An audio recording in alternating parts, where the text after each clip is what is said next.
Hello students, welcome to our session जिसमें आज हम डिस्कस करने वाले हैं इंडिया एंड ओमान के बीच के रिलेशंस को। जानेंगे why Oman is important for India, specially Bharat की जो मिडिल ईस्ट पॉलिसी है उसमें ओमान की क्या सिग्निफिकेंस है और ओमान के लिए इंडिया इतना इंपॉर्टेंट क्यों हो जाता है। इसी कंटेक्स्ट में समझेंगे दोनों देशों के बीच किन किन एरियाज में कॉपरेट हो रहा है और अभी रिसेंटली क्यों एक बार फिर से दोनों देश खबरों में आए हैं। तो चलिए students, let us start today session.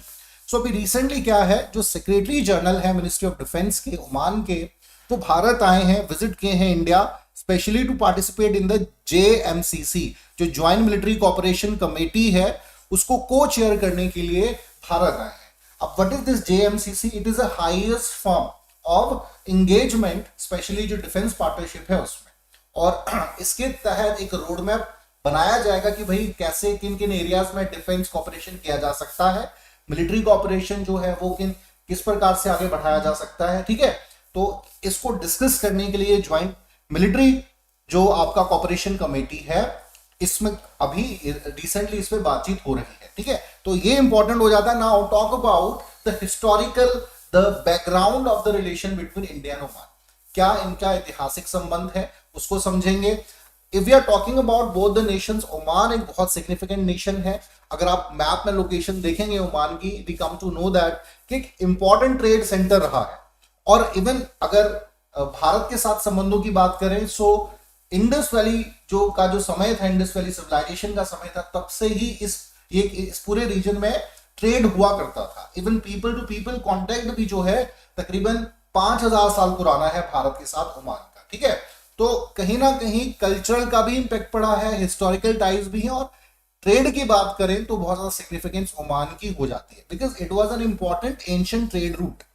सो ये तो हमने बात कर ली हिस्टोरिकल एस्पेक्ट की। If we are talking about कि अभी रिसेंट हमारे कैसे संबंध हैं, सो डिप्लोमेटिक रिलेशन जो है 1955 में हमारे सेटअप हुए थे ओमान के साथ, और 2008 में Oman became the strategic partner of India. ठीक है, अब किन किन एरियाज में, किन किन फ्रंट्स में दोनों देश स्ट्रेटेजिक पार्टनरशिप शेयर कर रहे हैं। सो गल्फ कॉर्पोरेशन काउंसिल प्लेटफॉर्म है, अरब लीग है, इंडियन ओशन रिम एसोसिएशन है। ठीक है, इनमें जो है भारत और ओमान स्ट्रेटेजिक पार्टनरशिप को बढ़ा रहे हैं। लगातार इंडिया कोशिश कर रहा है कि इन संस्थाओं का, इन ऑर्गेनाइजेशन का परमानेंट मेंबर भी बन जाए। ठीक है, एज एन ऑब्जर्वर ना रहे, स्ट्रेटेजिक पार्टनरशिप जो है वो और बढ़े।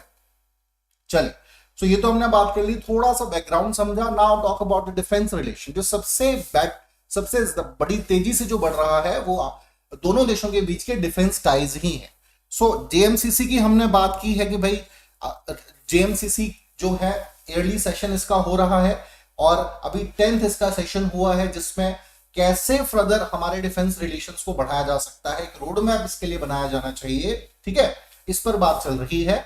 और मिलिट्री एक्सरसाइजेस के अलावा, मिलिट्री एक्सरसाइजेस दोनों ही देशों की बीच हुई हैं पिछले कुछ सालों में, और ना सिर्फ मिलिट्री एक्सरसाइजेस, आपके एयरफोर्स और मतलब तीनों ही फोर्सेस की एक्सरसाइजेस जो हैं ओमान के साथ हमने की हैं। जैसे आर्मी एक्सरसाइज, ये प्रीलिम्स में कई बार सवाल डायरेक्ट पूछ लिए जाते हैं, अल नहास, ये याद रखेंगे। एयरफोर्स की जो एक्सरसाइज हुई है eastern bridge, and naval exercise जो हुआ है नसीम अल बहार। So these are the prominent जो आपकी फोर्सेस की एक्सरसाइजेस दोनों देशों के बीच बायलैटरल एक्सरसाइजेस हुई हैं।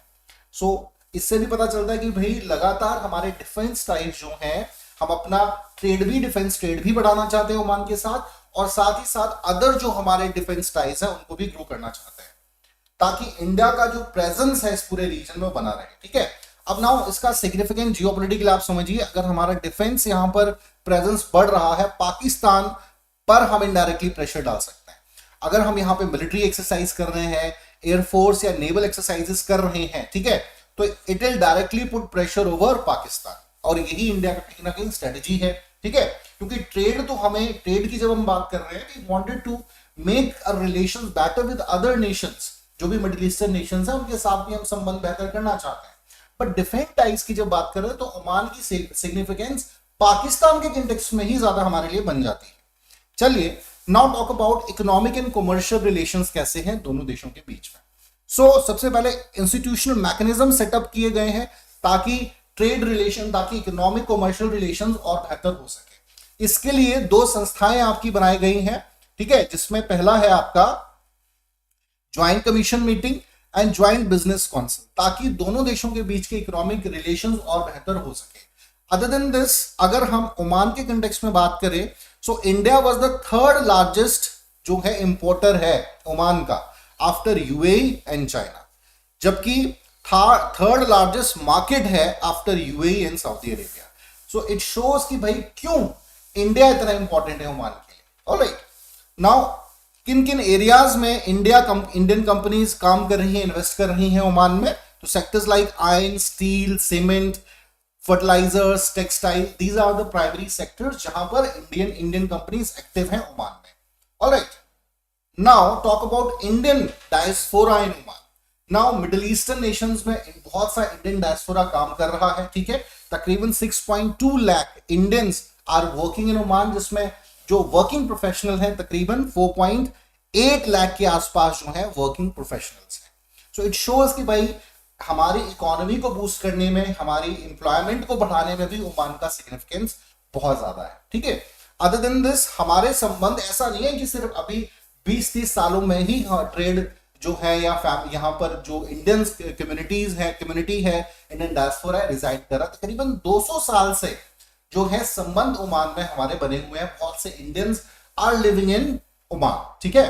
तो ये इसलिए भी इंपॉर्टेंट है। इसके अलावा कुछ समय पहले ही इंडियन गवर्नमेंट ने डिसाइड किया है कि तकरीबन जो 45,000 के आसपास जो आपके भारतीय इंडियन डायस्पोरा के स्टूडेंट्स पढ़ रहे हैं ओमान में, उनके लिए सीबीएसई सिलेबस जो है वो होना चाहिए। इससे संबंधित भी जो है टॉक चल रहे हैं, बातचीत चल रही है ओमान सरकार के साथ, ठीक है, और ये फाइनली अप्रूव भी कर दिया गया है। सो कहीं ना कहीं इंडियन कम्युनिटी का भी रोल बड़ा महत्वपूर्ण हो जाता है, उनके इंटरेस्ट को सेव करने के लिए, उनके साथ अपने रिलेशंस को और बेटर करने के लिए। नाउ भारत, अब जानेंगे कि भाई ओमान स्ट्रेटेजिक सिग्निफिकेंस क्या है इंडिया की। ये तो हमने बात कर ली कि भाई किन किन एरियाज में हम कोऑपरेट कर रहे हैं, लेकिन अब ओमान भारत के लिए क्यों इंपॉर्टेंट, ठीक है, ओमान की क्या सिग्निफिकेंस है इंडिया के लिए। तो ओमान जो है गेटवे है स्टेट ऑफ होमरूज की हम बात करें, as you can see in this map, ये जो स्टेट ऑफ होमरूज है, ठीक है, ये बहुत ही इंपॉर्टेंट चौक पॉइंट है और दुनिया का ऑयल इंपोर्ट जो है बहुत ज्यादा यहां से होता है। इवन जो 1/5 इंडिया का ऑयल इंपोर्ट है वो यहीं से होता है,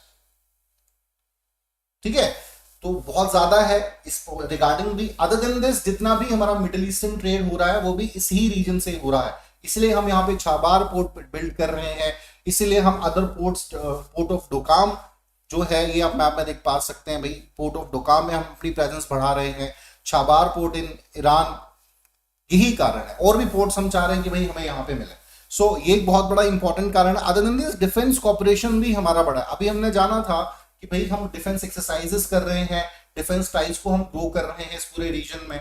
तो ओमान की सिग्निफिकेंस डिफेंस कंटेक्स्ट में भी बहुत ज्यादा है, क्योंकि यहां पर पाकिस्तान, हमारे दो ही सबसे प्रॉब्लमेटिक नेशंस हैं जिनके साथ हमारे संबंध अच्छे नहीं है। ईस्टर्न फ्रंट पर हमारा आ जाता है भाई चाइना, एंड वेस्टर्न फ्रंट पर हमारा पाकिस्तान आ जाता है। So in order to counter Pakistan हम यहां पर अपनी प्रेजेंस बढ़ाना चाहते हैं।